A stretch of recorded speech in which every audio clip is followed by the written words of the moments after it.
ఓం శాంతి 31/7/2026 సాకార ఈశ్వరీయ మధుర మహావాక్యాలు.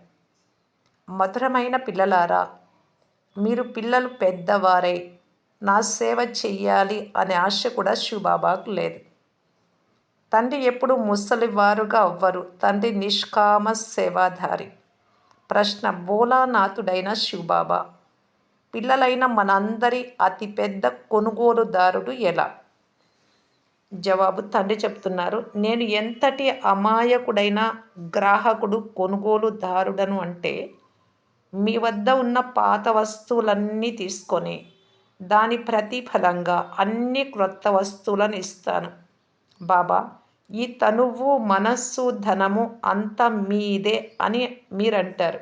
ఇవన్నీ పాతవే, పనికి రానివే, వెళ్ళిపోయేవే. దానికి ప్రతిఫలంగా మీకు సుందరమైన శరీరము, అపారమైన ధనము, ఆరోగ్యము అన్నీ లభిస్తాయి. పాట: భోలానాథుడికి సాటి అయిన వారు మరొకరు లేరు. ఓం శాంతి. భక్తి మార్గంలో ఈ పాట పాడుతూ ఉంటారు. పాటలన్నీ భక్తి మార్గానికి సంబంధించినవి. వాటి అర్థాన్ని కూడా తండ్రి కూర్చొని తెలియజేస్తూ ఉన్నారు. భోలానాథుడు అని ఎవరిని అంటారు? పిల్లలు కూడా అర్థం చేసుకుంటారు. దేవతలను భోలానాథుడు అని అన్నారు. సుదాముడు అనగా కుచేలుడు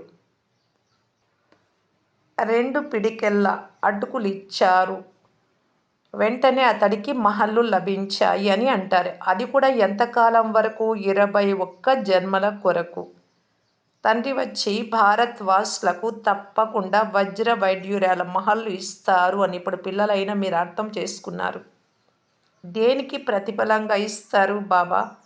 ఈ తనువు, మనస్సు, ధనము అన్నీ మీవే, మీరు ఇచ్చినవే అని పిల్లలు అంటారు. ఎవరికైనా కుమారుడు జన్మ తీసుకుంటే భగవంతుడు ఇచ్చారు అని అంటారు. ధనం కొరకు కూడా భగవంతుడు ఇచ్చారు అని అంటారు. చెప్పేది ఎవరు? ఆత్మ. భగవంతుడు ఇచ్చారు అనగా తండ్రి ఇచ్చారు. తండ్రి చెప్తున్నారు, మీరు మీ సర్వస్వాన్ని ఇప్పుడు ఇవ్వాల్సి ఉంటుంది. దానికి ప్రతిఫలంగా నేను మీకు అత్యంత సుందరమైన శరీరాన్ని, అపారమైన ధన సంపదలను ఇస్తాను. కానీ ఎవరికి ఇస్తారు? తప్పకుండా పిల్లలకే ఇస్తారు. లౌకిక తండ్రి ద్వారా అల్పకాలానికి ధనం లభిస్తుంది, ఒక జన్మకి. అది జన్మంతా ఉంటుంది అని గ్యారెంటీ కూడా లేదు. అనంతమైన తండ్రి మనకు అనంతమైన వారసత్వం 2 యుగాలకు ఇస్తారు. జ్ఞానానికి, భక్తికి, పగలకు రాత్రికి ఉన్నంత తేడా ఉంది అని తండ్రి అర్థం చేయిస్తారు. భక్తిలో అల్పకాలానికి లభిస్తుంది. ధనం ఉంటే సుఖం ఉంటుంది. ధనం లేకుండా మనుషులు ఎంత దుఃఖితులవుతారు. తండ్రి మనకు అపారమైన ధనమును ఇస్తున్నారు కనుక సంతోషం కలుగుతుంది అని పిల్లలకు తెలుసు. సుఖధామంలో సుఖానికి కొరతే ఉండదు. ప్రతి ఒక్కరికి తమ తమ రాజధాని ఉంటుంది. దానిని పవిత్ర గృహస్థాశ్రమము అని అంటారు. కావున తండ్రి ఎంత అమాయకుడు. ఏం తీసుకుని ఏమి ఇస్తూ ఉన్నారు? తండ్రి ఎంత మంచి కొనుగోలుదారుడు. వాస్తవానికి పిల్లలకు తండ్రే కొనుగోలుదారుడు. కుమారుడు పుట్టగానే అతడు పూర్తి ఆస్తికి వారసుడవుతారు. వారు హద్దులోని కొనుగోలుదారులున్నట్టు వీరు అనంతమైన భోలానాథుడు, అనంతమైన పిల్లల కొనుగోలుదారుడు. తండ్రి చెప్తున్నారు, నేను పరంధామం నుండి వచ్చాను. పాతదంతా మీ నుండి తీసుకొని నూతన ప్రపంచంలో మీకు అన్ని క్రొత్తవే ఇస్తాను. అందుకే నన్ను దాత అని అంటారు. వీరి వంటి దాత మరొకరు లేరు. నిష్కామ సేవ చేస్తారు. తండ్రి చెప్తున్నారు, నేను నిష్కామ సేవాధారిని. నాకు ఎటువంటి కోర్కెలు లేవు. వృద్ధుడైన తండ్రిని పోషించడం పిల్లలైన మీ బాధ్యత. ఎందుకంటే నేను మిమ్ములను సంభాళించాను కదా అని నేను అనను. తండ్రి ముసలివాడైతే పిల్లలు అతడిని సంభాళించడం ఒక నియమం. ఈ తండ్రి ఎప్పుడు వృద్ధుడిగా అవ్వరు, సదా యువకుడిగానే ఉంటాడు. ఆత్మ ఎప్పుడు ముసలిగా అవ్వదు. లౌకిక తండ్రికి తను ముసలివాడైన తర్వాత పిల్లలు చూసుకుంటారు అని వారి పట్ల ఆశ ఉంటుంది. భలే సర్వస్వాన్ని పిల్లలకి ఇచ్చేసినా వారి సేవ జరుగుతూ ఉంటుంది. నేను అభోక్తను అని శివబాబా చెప్తున్నారు. నేను ఎప్పుడు ఏమీ తినను. నేను కేవలం పిల్లలైన మీకు జ్ఞానం ఇచ్చేందుకు వస్తాను. సుప్రీం రూహ్ పరమాత్మ కూర్చొని ఆత్మలకు అర్థం చేయిస్తూ ఉన్నారు. ఆత్మయే వింటుంది. ప్రతి విషయాన్ని ఆత్మయే చేస్తుంది. సంస్కారాలను కూడా ఆత్మయే తీసుకెళ్తుంది. దాని ఆధారంగానే శరీరము లభిస్తుంది. ఇక్కడ అనేక మనుష్యుల మతాలు ఉన్నాయి. కొందరు ఆత్మయే పరమాత్మ అని అంటారు. ఆత్మకు లేప చేపములు అంటావు. ఆత్మ నిర్లేపి అని అంటారు. ఆత్మ నిర్లేపి అయితే ఏమి అనుభవించకపోతే పాపాత్మ పుణ్యాత్మ అని ఎందుకు అంటారు? ఆత్మ నిర్లేపి అయితే పాప శరీరము పుణ్య శరీరము అని అనాలి కదా. మరి సర్వాత్మల ఆత్మిక తండ్రి ఆత్మలైన మనలను ఈ శరీరం ద్వారా చదివిస్తూ ఉన్నారు అని మీకు తెలుసు. ఆత్మని పిలుస్తారు కదా. మా తండ్రి ఆత్మ వచ్చింది, చనిపోయిన తర్వాత రుచి చూసింది, ఇలాగంటారు. ఆత్మయే టేస్ట్ అనుభవం చేస్తుంది. తండ్రి కొరకు అలా అనరు. తండ్రి అభోక్త, ఏమీ భోగించరు. బ్రాహ్మణులకు తినిపిస్తారు. ఆత్మ వస్తుంది, ఎక్కడో నివసిస్తూ ఉండవచ్చు. బ్రాహ్మణులు మొదలైన వారికి తినిపించడం భారతదేశంలో సాధారణ విషయం. ఆత్మను పిలుస్తారు శరీరం వదిలాక. అనేక విధాలుగా ప్రశ్నిస్తారు. దినం రోజు 12వ రోజు ఆత్మ చెప్పే ఎన్నో విషయాలు సత్యం కూడా ఉంటాయి. ఈ శ్రాద్ధం తినిపించడము ఇవన్నీ డ్రామాలో నిర్ణయమై ఉన్నాయి. ఇందులో ఎవ్వరు ఆశ్చర్యపడరాదు. తండ్రి సంక్షిప్తంగా డ్రామా రహస్యాన్ని అర్థం చేయిస్తారు. విస్తారంగా డ్రామా గురించి తెలియజేయలేము. ఒక్కొక్కరి గురించి అర్థం చేయించడానికి సంవత్సరాలు పడతాయి. పిల్లలైన మీకు అత్యంత సహజమైన శిక్షణ లభిస్తుంది. ఓ పతిత పావన రండి, వచ్చి మమ్ములను పావనంగా చేయమని పాడతారు. వారి పేరే పతిత పావనుడు. బ్రహ్మ విష్ణు శంకరులను పతిత పావనులు అని అనరు. తండ్రియే పతిత పావనుడు, ముక్తిదాత అని అంటారు. దుఃఖహర్త సుఖకర్త అని కూడా వారినే అంటారు. వారు నిరాకారులు. శివుడి మందిరంలోకి వెళ్ళి చూస్తే అక్కడ శివలింగం ఉంటుంది. చైతన్యంలో తప్పకుండా ఉండినారు కనుకనే పూజ చేస్తూ ఉన్నారు. ఈ దేవతలు కూడా ఎప్పుడో చైతన్యంలో ఇక్కడ ఉండేవారు కనుకనే వారికి మహిమ ఉంది. నెహ్రూ చైతన్యంలో ఉండేవాడు, అందుకే అతడి ఫోటో నుంచి మహిమ చేస్తారు. ఎవరైనా ఏదైనా మంచి పని చేసి వెళ్తే వారి జడ చిత్రాలను పెట్టి మహిమ చేస్తారు. పవిత్రులను మాత్రమే పూజిస్తారు. ఏ మనుషులను పూజించరు. వికారాల నుండి జన్మించే వారికి పూజ జరగదు. దేవతలు సదా పవిత్రులుగా ఉంటారు కనుక వారికి మాత్రమే పూజ జరుగుతుంది. తండ్రి వచ్చి ఉండినారు. మళ్ళీ ఇప్పుడు సంగమయుగంలో స్వర్గ స్థాపన చేసేందుకు వచ్చారు. మళ్ళీ ద్వాపరయుగం నుండి రావణరాజ్యం ప్రారంభమవుతుంది. రావణరాజ్యం ప్రారంభం అవ్వగానే వెంటనే శివుడి మందిరాలను నిర్మిస్తారు. ఇప్పుడు చైతన్యంలో ఆ శివుడే వచ్చి జ్ఞానం వినిపిస్తూ ఉన్నారు. తండ్రి సత్యమైన వారు, చైతన్యమైన వారు, వారి మహిమనే పాడతారు. నిరాకారుడికి శరీరం కావాలి కదా. తండ్రియే వచ్చి విశ్వాన్ని స్వర్గంగా తయారు చేస్తారు. ఆ స్వర్గంలో రాజ్యం చేసేందుకు మీరు పురుషార్థం చేస్తూ ఉన్నారు. మీరు స్వర్గవాసులుగా అవుతున్నారు. నిరాకార పరంపిత పరమాత్మ జ్ఞాన సాగరులు. కానీ జ్ఞానాన్ని ఎలా వినిపించాలి?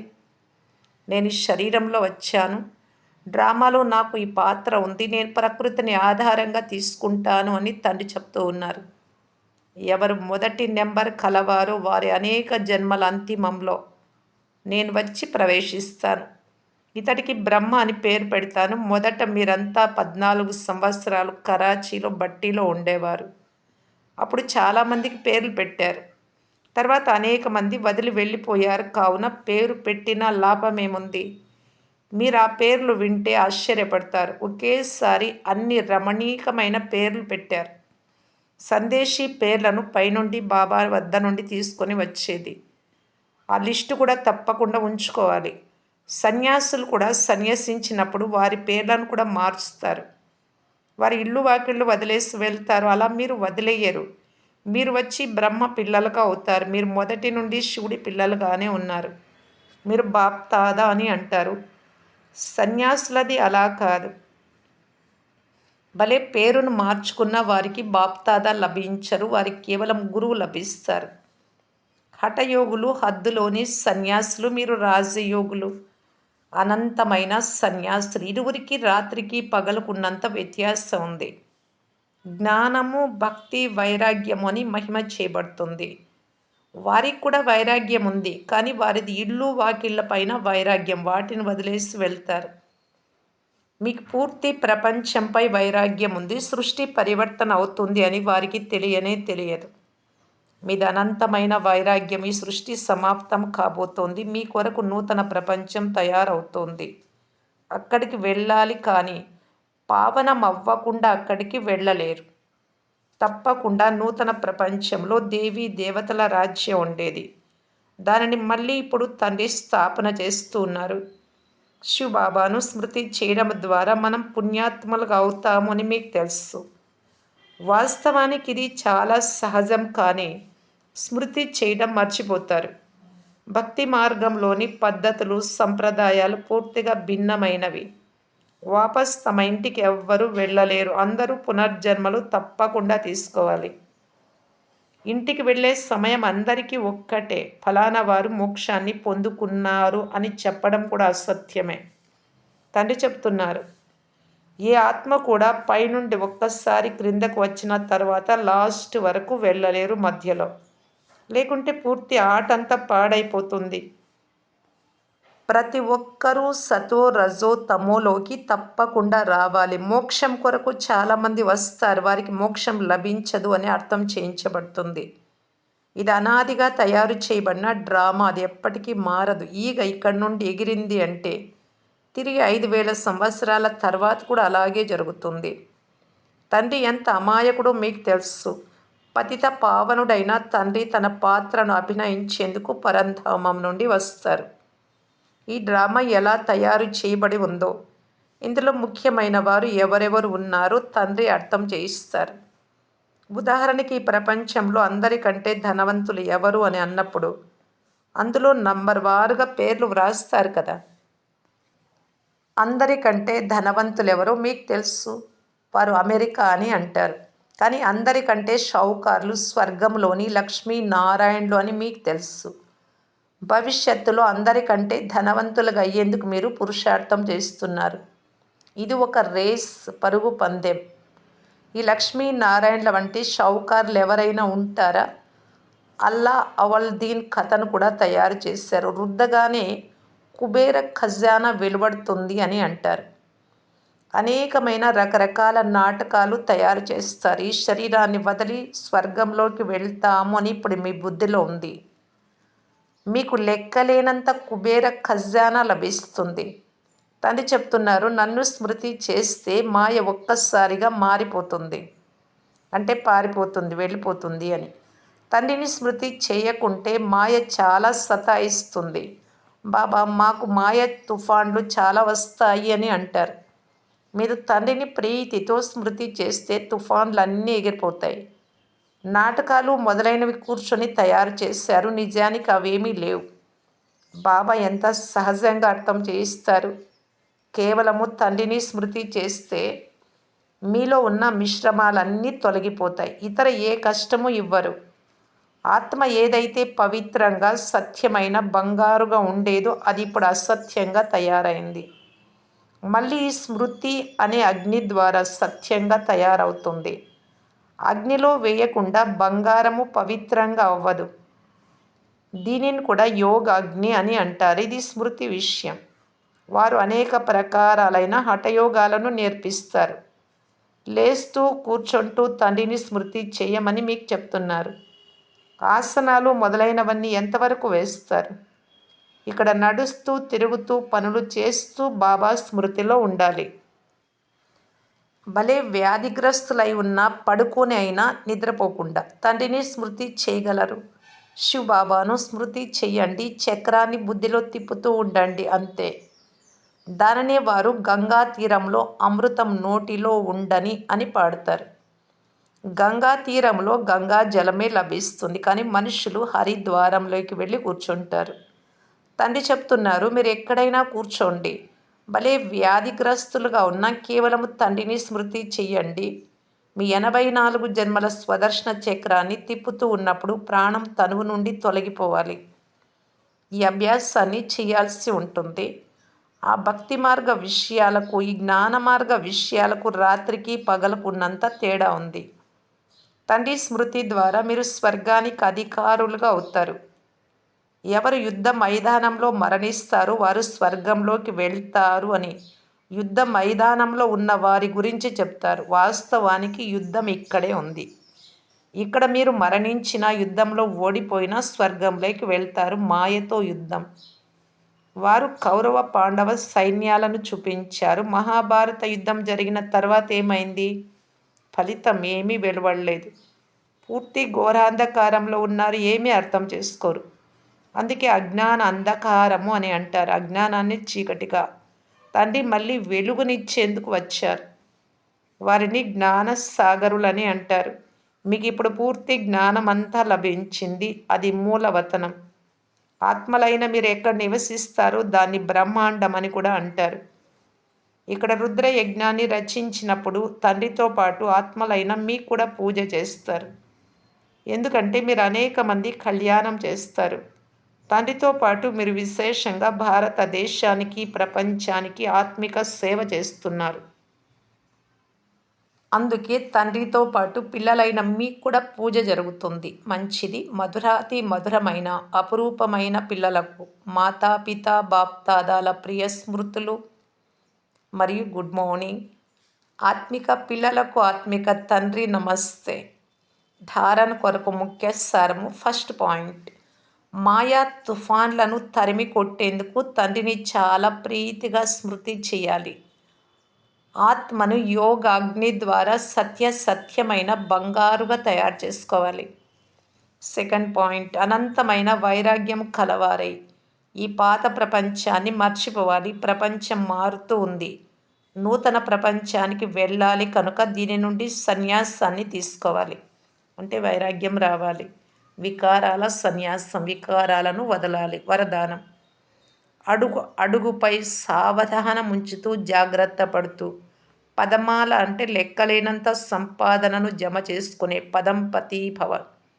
తండ్రి పిల్లలను చాలా ఉన్నతమైన స్థితిలో ఉండాలి అని జాగ్రత్త పరుస్తూ ఉన్నారు. అందువలన ఇప్పుడు ఇది కొంచెం కూడా అజాగ్రత్తగా ఉండే సమయము కాదు. ఇప్పుడైతే అడుగులు అప్రమత్తంగా ఉంటూ ప్రతి అడుగులో పదమాల సంపాదన చేస్తూ పదంపతులుగా అవ్వండి. పదమాపదం భాగ్యశాలి అనే పేరు అనుసారం కర్మలు కూడా అలాగే ఉండాలి.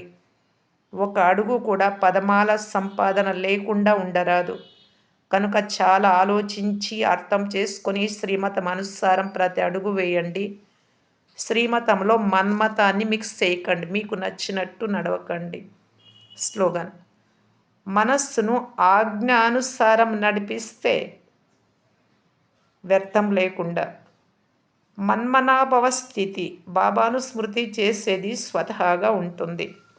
అవ్యక్త సూచన, జ్వాలా స్వరూప స్థితిలో ఉండి శక్తిశాలి స్మృతిని అనుభవం చేయటానికి బాప్దాదా తెలియజేస్తున్నారు. స్మృతిని శక్తిశాలిగా చేసుకునేందుకు విస్తారంలోకి వెళ్తూ సారంలో ఉండే స్థితిని అభ్యాసం చేయడం తక్కువ కారాదు. విస్తారంలో సారాన్ని మర్చిపోరాదు. తినండి, త్రాగండి, సేవ చేయండి, కానీ భిన్నత్వాన్ని మర్చిపోకండి. సాధన అనగా శక్తిశాలి స్మృతి, నిరంతరము తండ్రితో హృదయపూర్వక సంబంధం. కేవలం యోగంలో కూర్చోవడం సాధన కాదు. ఎలాగైతే శరీరంతో కూర్చుంటారో అలా హృదయం, మనస్సు, బుద్ధి ఒక తండ్రి వైపు, తండ్రి జతలో కూర్చోవాలి. ఇటువంటి ఏకాగ్రతే జ్వాలను ప్రజ్వలితం చేస్తుంది. ఓం శాంతి.